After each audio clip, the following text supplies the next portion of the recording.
So let's look at some cases that we have here in Lithuania. And the first one up is Mantas Ratomskis. He's the co-founder and CEO of Eruditus.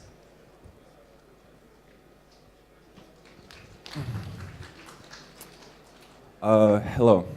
Probably no one knows Eruditus in Lithuania, as we work almost entirely in foreign countries. So I'm proud 3 times dropout of Lithuanian universities, and now I'm working in e-learning field. Eruditus basically is artificial startup. It was created out of a PPT presentation, one Excel, and then we had to establish company and then create a product. Basically, we raised funding which is equal to 1.5 million litas. This company was funded by Alma Litera Holding, a business angels fund, and one private person. Our major focus basically is e-learning and collaboration software. Original business plan. We were young and naive, and we tried to revolutionize education of young children. Basically, we wanted to create a portal on Facebook in which users can access world-class content for a low fee. So it didn't succeed because our first markets were United Kingdom and Poland.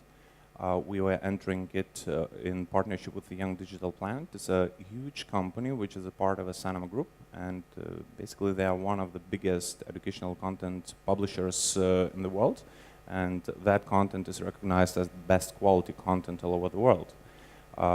First attempt was total flop, and when we started to analyze why, we realized one thing, that Western countries are spoiled. And when you enter that country with your proposition, they have several same propositions from such as McGraw-Hill, Pearson, from several universities and so on. So what can do a small startup from Eastern Europe? How they can compete with such grants as Pearson? When we spoke with Pearson first time, they told me one interesting phrase: "Are you nuts? You are trying to do something in the United Kingdom where even teachers don't want to teach." I'm not talking about children who don't want to learn.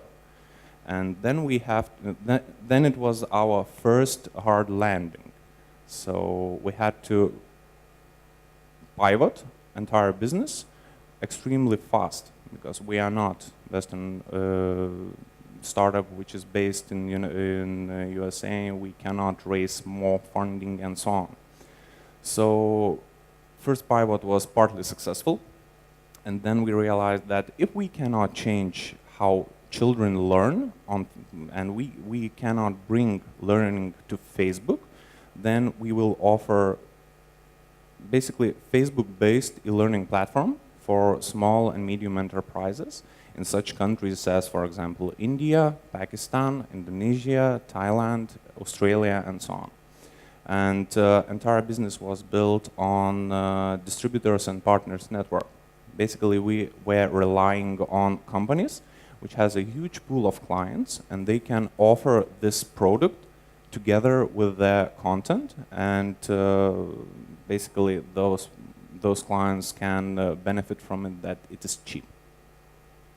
So what happened that this pivot succeeded in Middle East region, and Middle East and North Africa, not so good in Asia Pacific, and later I will explain why.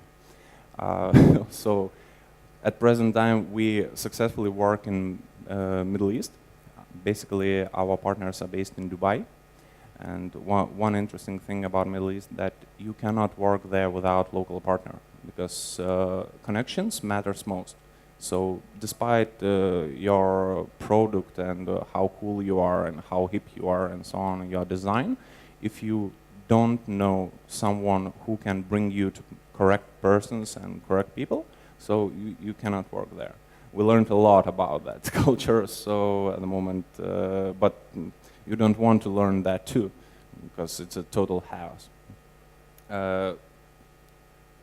More than half a year ago, we became cash flow positive, and basically it is a huge shame that we burned such a huge amount of money, but now we work as a normal business.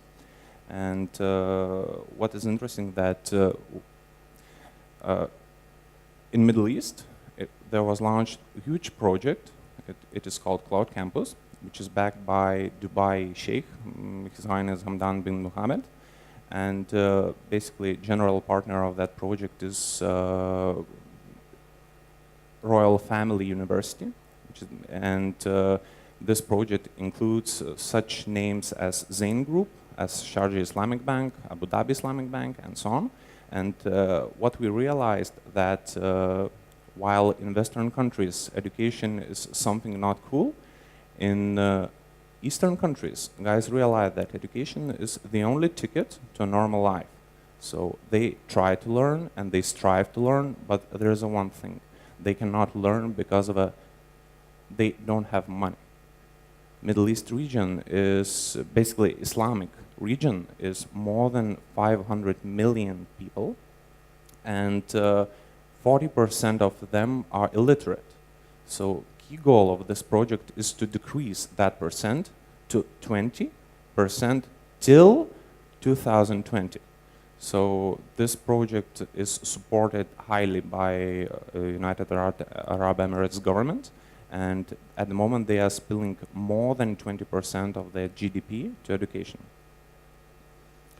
What lessons we learned during the last 2 years? At the moment, Facebook is still a big issue in e-learning market, despite the fact that everyone is talking about social learning.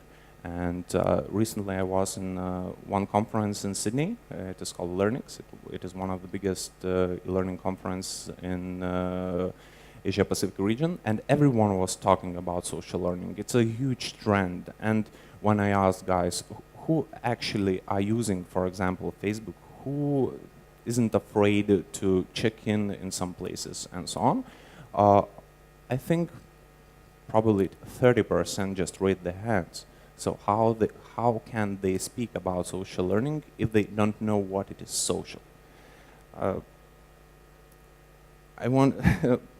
I know that this phrase will sound silly after first presentation, but we realized that in this market there is no money in e-learning, because when we speak about global market, we have a extremely low capitalization and huge amount of players.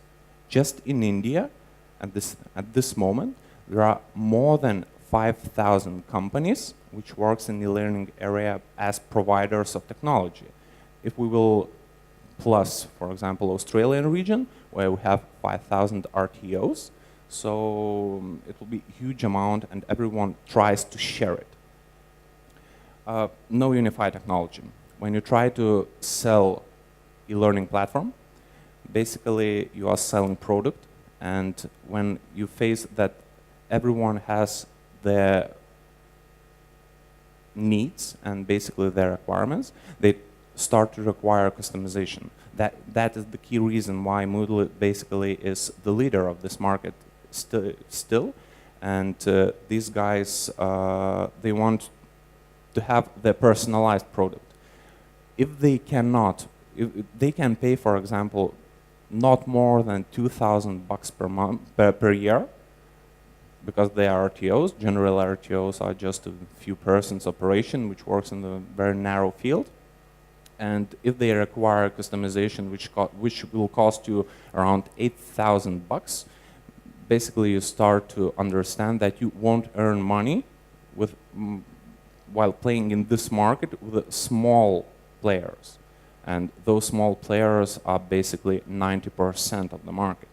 So that is why we started to work with the huge players. At the moment, yes, it is quite risky because you rely on few partners, which are big, and you understand that if that partners will fail, you will fail too. But basically that's the cost of this market, and if you want to do something in education, you have to play hard. So, thank you.